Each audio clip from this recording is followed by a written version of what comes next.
या जय मसीह की दोस्तों, एक बार फिर से डेली बाइबल ज्ञान में आपका स्वागत है। आज हम फिर परमेश्वर के वचन में से सीखेंगे। आज हम लोग सीखेंगे गलातियों उसका 6 अध्याय उसकी 7 से लेकर 10 आयत तक हम लोग पढ़ते हैं। तो यहाँ पे परमेश्वर का दास लिखता है कि धोखा ना खाओ, परमेश्वर ठट्ठों में उड़ाया नहीं जाता। परमेश्वर को ठट्ठों में उड़ाना मतलब परमेश्वर की बातों को, परमेश्वर के वचन को, परमेश्वर के किए हुए कामों को इग्नोर करते हुए हम उन कामों को करना जो परमेश्वर हमसे नहीं चाहता। परमेश्वर को ठट्ठों में उड़ाना मतलब वो बातें जो परमेश्वर हमसे नहीं चाहता उनके अपने जीवन के अंदर बार बार दोहराते चले जाना। ठट्ठों में उड़ाने का मतलब कि हमने सुना तो सही लेकिन उस पर हमने अमल नहीं किया। ठट्ठों में उड़ाने का मतलब कि परमेश्वर के वचन पर हम ध्यान तो देना चाहते हैं लेकिन उसको अपनाना नहीं चाहते। ठट्ठों में उड़ाने का मतलब कि उस वचन को हमने अपने जीवन के अंदर हंसी में उड़ा दिया, कि परमेश्वर ने जो किया, जो बातें बाइबल के अंदर हुई, जो हमने समझी, जो हमने जानी, उनको हमने इग्नोर करते हुए अपना ध्यान उन बातों की ओर लगाया जो परमेश्वर ने नहीं की। मतलब किसकी ओर? जो शैतान की ओर से हुई, पाप की ओर से हुई, बुराई की ओर से हुई, अंधकार से की ओर से हुई, उनकी ओर हमने अपना ध्यान लगाया। यहाँ परमेश्वर का दास कहता है धोखा ना खाओ, परमेश्वर ठट्ठों में उड़ाया नहीं जाता, क्योंकि मनुष्य जो कुछ बोता है वही काटेगा। हम अपने इस संसारिक जीवन के अंदर रहते हुए हम जो कुछ इस संसार के अंदर बोते हैं वही परमेश्वर कह रहा है कि मनुष्य जो बोएगा वही काटेगा। दो जीवन है, संसारिकता का जीवन, आत्मिकता का जीवन।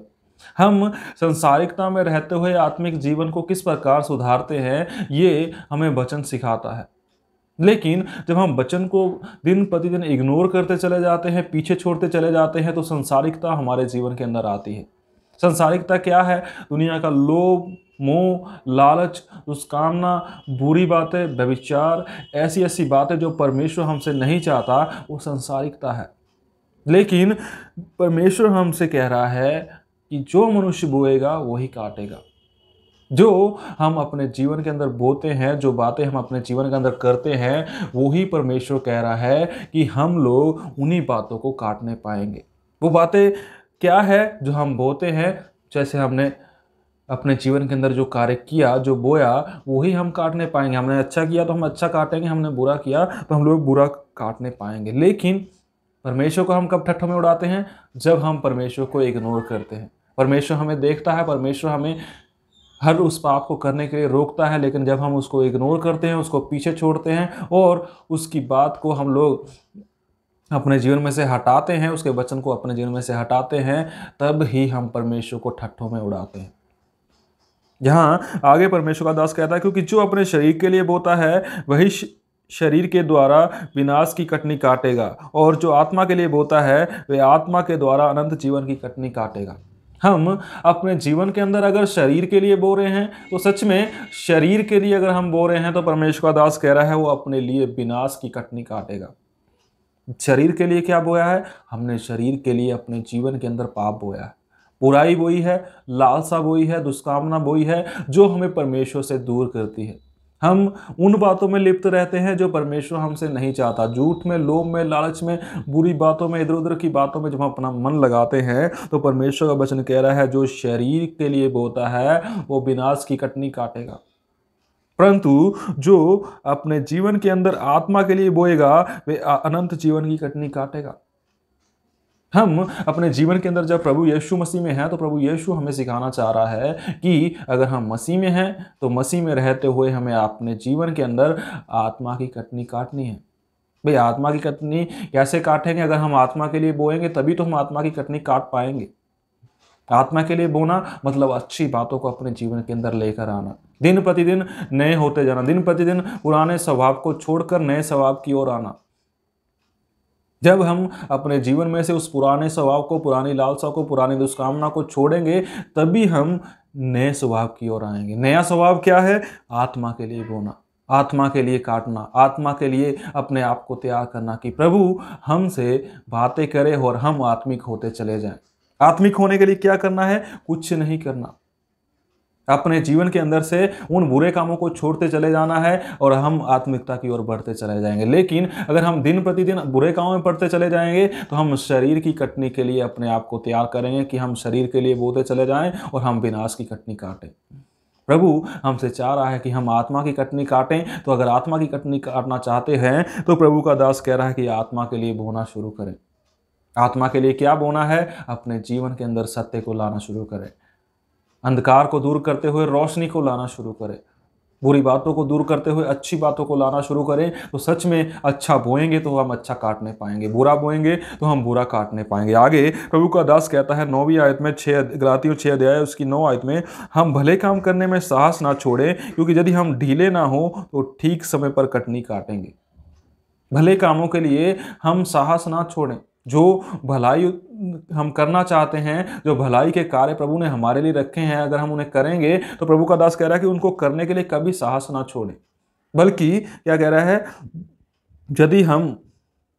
क्योंकि यदि हम ढीले ना हो तो ठीक समय पर कटनी काटेंगे। अगर हम अपने जीवन के अंदर आलसी ना हो, ढिलाई करने वाले ना हो, हम ये कहने वाले ना हो कि एक जबकि और थोड़ा और सो लूँ, थोड़ा और नींद ले लूँ, फिर मैं इस कार्य को करूँगा, तो सच में प्रभु का दास कहता है अगर हम ढीले ना हो तो हम लोग सही समय पर कटनी काटेंगे। लेकिन यदि हम ढीले हैं, हमारे अंदर आलसीपन है, हमारे अंदर वो बात है जो परमेश्वर हमसे नहीं चाहता है, तो हमारी कटनी विनाश की ओर जाएगी।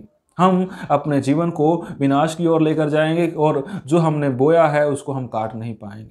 अगर हमने अच्छा बोया है तो परमेश्वर हमें यही कह रहा है कि अगर आप अच्छा बोगे तो आप आत्मा के लिए अपने आप को तैयार करोगे। लेकिन अगर आप बुरा बोगे तो आप विनाश की कटनी काटोगे। आज अगर हम प्रभु में हैं तो प्रभु आज हमें सिखाना चाहता है, समझाना चाहता है कि अपने जीवन को आत्मा के लिए तैयार करें, ना कि शरीर के लिए, क्योंकि शरीर हमारा यहीं रह जाएगा और आत्मा हमारी प्रभु के साथ होगी। अगर हम प्रभु में अपना जीवन बनाए रखना चाहते हैं तो प्रभु आज हमें सिखाना चाहता है कि हम अपना जीवन उसमें बनाए रखें। और यहाँ वो कहता है 6:10 में, इसलिए जहाँ तक अवसर मिले हम सब के साथ भलाई करें, विशेष करके विश्वासी भाइयों के साथ। परमेश्वर कह रहा है अपने आप को, अपने जीवन को भलाई करने के लिए तैयार करें, भले काम करने के लिए तैयार करें, ना कि बुरे काम करने के लिए। कलीसिया के अंदर, कलीसिया के लोगों के साथ, अपने मसीह भाई बहनों के साथ परमेश्वर का दास लिखता है कि भले काम करने शुरू करें। जब भी इकट्ठे हों तो आपके मुख से अच्छाई की बातें निकले। जब भी आप इकट्ठे हों आपके मुख से परमेश्वर की बातें निकले, परमेश्वर के वचन की बातें निकले। एक दूसरे की बुराई को छोड़ अपने जीवन के अंदर अच्छाई करना शुरू करें। अपने जीवन के अंदर उन बातों को लाना शुरू करें जो परमेश्वर हमसे चाहता है। बहुत सारी बातें हैं जो परमेश्वर हमें सिखाना चाहता है, समझाना चाहता है, बल्कि वो हमसे चाहता है कि हम अपने जीवन के अंदर उसको ठट्ठों में ना उड़ाएं। जो हम सीखते हैं उसको अपनाने की कोशिश करें। कई बार हम सुन तो लेते हैं, बैठ तो जाते हैं, लेकिन वो हमारी मजबूरी हो जाती है। हम अपने कानों में उस आवाज़ को सुनते तो हैं, लेकिन वो आवाज़ हमारे जीवन में नहीं जा पाती। हम उस आवाज़ को अपने जीवन के अंदर महसूस नहीं कर पाते। क्यों? क्योंकि संसारिकता हमारे जीवन के अंदर रहती है। लेकिन जब हम प्रभु में हैं तो वो कह रहा है अपने जीवन के अंदर आत्मा के लिए बोना शुरू करें। आत्मा के लिए किस प्रकार बोना है? उसके वचन को अपने जीवन के अंदर अपनाना शुरू करें, उसके वचन को अपने जीवन के अंदर लाना शुरू करें, तो वो सच में हमसे बोलेगा, हमसे बातें करेगा, वो हमारे जीवन को अच्छाई की ओर लेकर जाएगा। परमेश्वर हर बार हमें पाप करने से रोकता है, लेकिन हमारा जीवन उस पाप की ओर बढ़ता चला जाता है, उस बुराई की ओर बढ़ता चला जाता है और हम शरीर के लिए बोते चले जाते हैं। और एक दिन ऐसा आता है कि विनाश हमारे जीवन के अंदर आ जाता है। प्रभु हमसे चाहता है कि हम अपना जीवन आत्मा के लिए तैयार करें, कि हम आत्मा की कटनी काटें, ताकि वो अनंत जीवन जो प्रभु ने हमारे लिए रखा है हम लोग उसको देख सके। प्रभु हमसे चाहता है कि हम अपने जीवन के अंदर उन अच्छी बातों को लाएं जो वो हमारे लिए इन वचनों में बता रहा है कि अच्छा बोएंगे तो अच्छा काटेंगे, बुरा बोएंगे तो बुरा काटेंगे। जब हम प्रभु में हैं तो प्रभु हमसे चाह रहा है कि अच्छी बातों को हम अपनाएं, बुराई को छोड़कर हम अच्छाई की ओर आएँ, अंधकार को छोड़कर हम रोशनी की ओर आएँ। वो हमारे जीवन में दिन प्रतिदिन कार्य करेगा। इन वचनों के द्वारा परमेश्वर हम सभी को आशीष दे। अगली बार फिर मिलेंगे एक नई वीडियो के साथ। प्रभु यीशु की आशीष आपके जीवन में बनी रहे। आमीन। अगर आपने अभी तक हमारा चैनल सब्सक्राइब नहीं किया तो अभी सब्सक्राइब करें और बेल आइकॉन को क्लिक करके हमारी लेटेस्ट वीडियोस के बारे में अपडेट जानें।